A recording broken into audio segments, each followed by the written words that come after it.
Destaques do capítulo 32 do livro de 2 Crônicas. Queridos irmãos, esse capítulo é tremendo. Ele tem aqui riquezas profundas que vai impactar a sua vida. Preste atenção.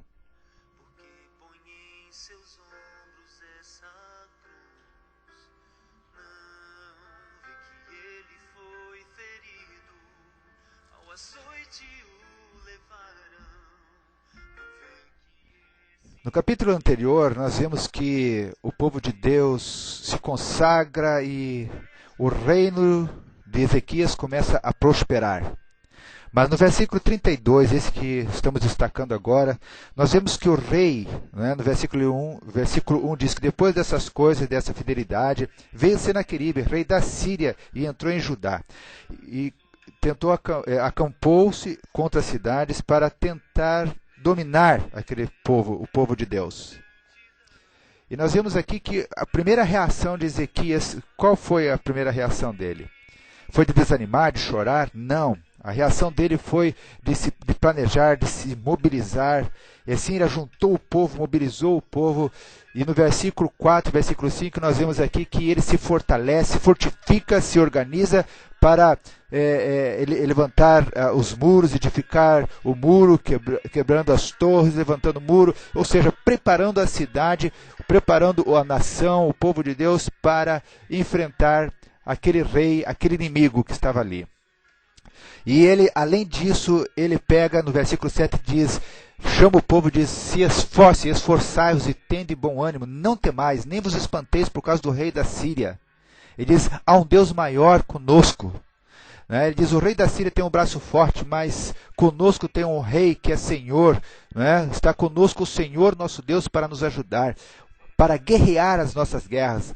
Então Ezequias diz, Deus é quem guerreará as nossas guerras. E assim o povo descansou nas palavras do rei Ezequias. Queridos irmãos, quantas vezes temos pessoas ao nosso redor, famílias, amigos, irmãos, colegas, familiares, parentes, que estão desanimados, que precisam de uma palavra, precisa de mim, precisa de você, para nos levantarmos como homens de Deus e dizer assim, Deus é o que lutará por nós, Deus lutará a nossa guerra, Ele guerreará no nosso lugar. É tempo de refletirmos isso. Deus está desejoso de lutar as nossas guerras, mas para isso é preciso que nós confiemos no Senhor. Mesmo assim o povo então descansou diante daquela palavra, mas mesmo assim Senaqueribe veio e com seus mensageiros começou no versículo 10 a questionar. Em quem confiais vós, que vos ficais na fortaleza de Jerusalém? Vocês estão confiando em quem? Não foi Ezequias, esse rei que está aí falando todas essas coisas, que levou vocês, impediu vocês, desanimou vocês, derrubou os altos, os seus ídolos e levou vocês a adorar esse único Deus? Ele começa agora então a jogar o povo contra o rei. Queridos irmãos, tome cuidado, porque muitas vezes o inimigo quer jogar-nos contra os nossos líderes. Nós precisamos estar unidos com os nossos líderes. Um povo dividido, um reino dividido é derrotado. Precisamos estar unidos em torno dos líderes, orarmos pelos líderes, pedir ao Senhor que dê sabedoria aos nossos líderes.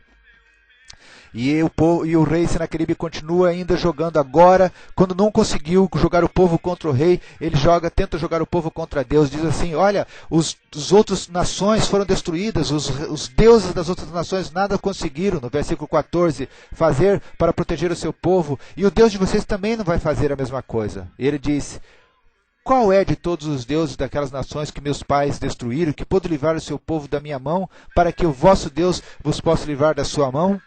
Ele está dizendo, em outras palavras, dizendo o seguinte, Deus não vai fazer isso. Deus não vai fazer isso. Mas diante dessa palavra, desse ataque, dessa retaliação, o que Ezequias fez? Ezequias procurou o profeta e juntos com o profeta Isaías oraram. Por causa disso, clamaram ao Senhor. E qual foi a resposta do Senhor? Está no versículo 21. A resposta de Deus foi, então o Senhor enviou um anjo que destruiu a todos os varões valentes e os príncipes e os chefes no arraial do rei da Assíria. Queridos irmãos, naquele momento, Deus, quando o rei e o profeta clamaram ao Senhor, a resposta de Deus veio rápido. Deus enviou esse anjo e assim destruiu aqueles que se levantavam contra o seu povo. E no versículo 22 nos diz: e assim livrou o Senhor Ezequias e os moradores de Jerusalém das mãos de Senaqueribe. Mas, queridos, eu quero destacar você o seguinte: observe no versículo 25. Depois de todo esse sucesso, Ezequias não correspondeu ao coração do Senhor, porque o seu coração se exaltou, o seu orgulho veio à tona, e aí Deus, pelo que veio grande indignação sobre ele, sobre Judá e sobre Jerusalém, porque ficaram orgulhosos da sua vaidade. Quantas vezes, meus irmãos, Deus nos abençoa, quantas vezes nós pedimos a bênção do Senhor, clamamos ao Senhor, pedimos, e depois que Deus nos abençoa, o que acontece conosco? O que acontece conosco? Nós nos enchemos de orgulho, de vaidade, esquecemos que foi Deus quem nos deu, quem nos capacitou, esquecemos que foi Deus que lutou por nós, esquecemos que foi Ele que guerreou por nós, e nos afastamos de Deus, nos enchemos de orgulho. Queridos irmãos, tome cuidado para que hoje você não esteja correndo no mesmo erro, porque hoje você está sendo bem sucedido, você está se esquecendo de Deus, você está achando que a tua capacidade não foi a tua capacidade, foi o poder de Deus que te fez, que te abençoou, que te fez prosperar. Foi Deus que lutou a tua guerra e te fez vencer. Tome cuidado para que a indignação do Senhor não venha sobre a tua vida. Como é que você pode fazer isso? Sempre procurando o Senhor, sempre cultuando o Senhor, sempre adorando o Senhor, sempre se humilhando diante do Senhor, dizendo: Deus, eu reconheço que Tu és quem guerreou, eu reconheço que hoje há bênçãos porque Tu tens abençoado. Essa foi a correção que Ezequias fez no versículo 26. Ezequias, porém, se humilhou pela soberba do seu coração, ele e os habitantes de Jerusalém, e a indignação do Senhor não veio sobre eles nos dias de Ezequias. E aí, no versículo 27, nós vemos: e teve Ezequias riqueza e glória e abundância. E assim, ao ler os restantes dos versículos, nós percebemos que mais uma vez o reino continuou a abençoar. Mas também mais uma vez no versículo 31, observe o que aconteceu. Contudo, no negócio dos embaixadores dos príncipes de Babilônia, que foram enviados até Ezequias e perguntaram acerca do seu prodígio que se fez naquela terra. E o que acontece aqui? Deus o desamparou. E diz assim: Deus o desamparou para tentá-lo, para saber tudo o que havia no seu coração. Queridos, mais uma vez, Deus permite essa tentação, permite essa provação para saber o que estava acontecendo. Se Ezequias tinha sido curado do seu orgulho, se Ezequias estava ainda prepotente ou continuava quebrantado. Mas Ezequias aqui foi aprovado, e a bênção do Senhor se colocou sobre ele, sobre o seu reinado. E a palavra do Senhor no 33 diz: e dormiu Ezequias com seus pais, e o sepultaram no mais alto dos sepulcros dos filhos de Davi, e todo Judá e os habitantes de Jerusalém lhe fizeram honras até a sua morte. E Manassés, o seu filho, reinou em seu lugar. Por quê? Porque ele aprendeu a lição de depender do Senhor, de não se orgulhar, de confiar e de conduzir o seu povo a também se quebrantarem diante do Senhor.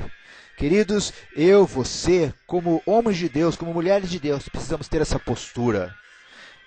Vamos buscar o Senhor, depender do Senhor, confiar no Senhor, descansar nele e nunca permitir que as vitórias de Deus, que as bênçãos do Senhor, que o sucesso que o Senhor nos permite experimentar venham nos afastar do Senhor, através do orgulho, da vaidade e da prepotência. Continuemos nos humilhando diante do Senhor.